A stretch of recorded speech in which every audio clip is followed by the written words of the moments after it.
many things wrong with me. Is this property hotter if it comes with a squatter?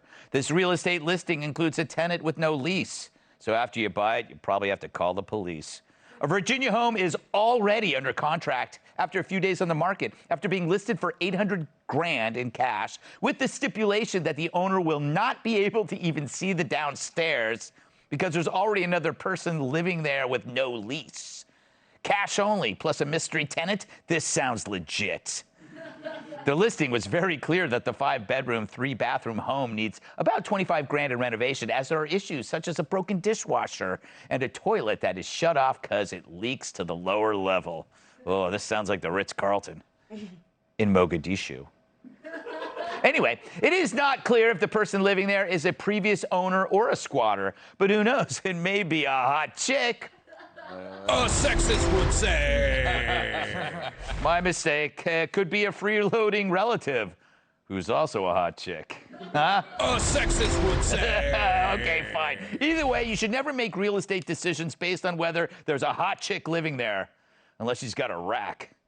A sexist would say. I wasn't finished. I wasn't a rack of really wonderful spices and a nice ass. A sexist would say. A petting zoo with a little donkey. All right. Jimmy, I couldn't end that segment, so we just kept it going. Theory?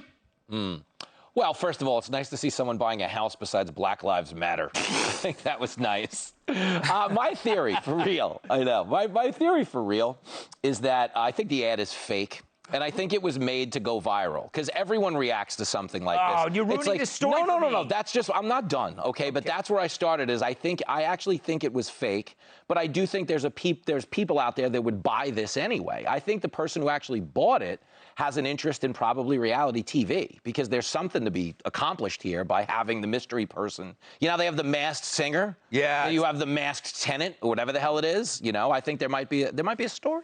Well, Sean, let me hear your theory. This guy's a quitter. Oh, yeah. What an unbelievable opportunity to just go head-to-head with a tenant in your basement. And he's just packing it in like this, $800K, and he's calling it a day. No way. I love how every story so far is, if only I was there. I would have fought the tenant. I would have fought the tenant and the mailman. You got to get creative. This guy's got to get creative. Yeah. He's got an unbelievable opportunity, and he's just letting it go. Yeah, he could have turned it into something fun. Yeah, this is a great idea. Thank you. Yeah. Unmasked, I don't know how, I didn't want to speak up, but unmasked tenant? Yeah, like the masked singer. That's actually, as a TV show, is a great idea. Great. Yeah. How about it? Almost as good as some of the shows I've pitched. You know, Tyrus, my theory is that it's the adult child of parents who couldn't get him out, and they figured this would get him out finally if they just sold the place with him in it. Those are all nice and touching theories. But I just watched this really disturbing Netflix documentary about just these situations. Mm-hmm. If you're willing to just sell the house and leave the person in there, that means you've pretty much ran out of everything because you can't touch them. Like the laws I saw, like you could, if you would have went down and because my first response would have been to grab him and throw his ass out the house. Mm-hmm. Then the police would have come and arrested me out my house, and he would have been able to go back in. Mm-hmm. If they have mail that can be delivered, once mail is delivered to the house, they've established residency. And it's easy for apartment complexes and stuff to evict people because they have lawyers and they have all the paperwork and stuff. But for private citizens, it is a lot of paperwork and it can take up to a year to evict somebody. So this has been a battle forever. And they tried, and in the documentary, they tried, one lady threw a party every night. Yeah. Every night, That's a weed-smoking party every night to try to get rid of this guy. And they ended up getting in a fight, and she ended up getting kicked out of her own apartment, and he hit her with a restraining order. We're seeing a lot of this. It's one of those stories where you want to laugh, but because of the pandemic, one of the things was you couldn't evict anybody. Mm-hmm. And a lot of squatters really took advantage, and this is what desperate people are doing now. They're throwing. He probably didn't want. I mean, $800,000 is great, but I don't know what the actual value of the house is. But it's sad that they're just throwing their hands up because you can't even old-fashioned go down. Like the only good thing in that story I heard is that the toilet was leaking. Yeah. I would have drilled a hole in every toilet in my house and left my showers on. None of the toilets were working, Kat. But anyway, that's not a question. No. It could be, though. Why are none of the toilets working? No, anyway, what's your theory? Look, it can be hard to get someone out of your living space if you. You sound like either you were on one side of that equation.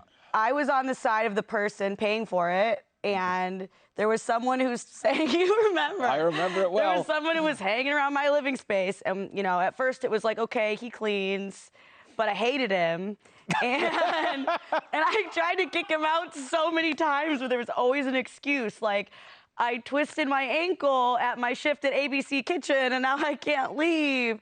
It was always something, but I eventually did get him out. How did you get him out? I really wouldn't let him make excuses anymore, but it went on for months. Really? And then he got Water's World. And Yeah, good job. Yeah.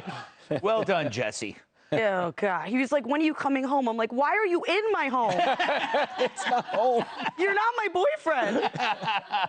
He wasn't my boyfriend, but he did live there.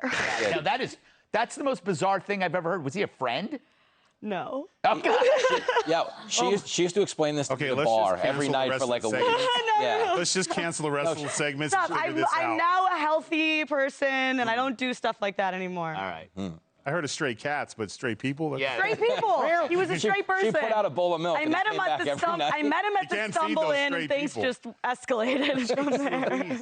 All right. They're worse than raccoons. You can't- Hey, Sean Hannity here. Hey, click here to subscribe to Fox News YouTube page and catch our hottest interviews and most compelling analysis. You will not get it anywhere else.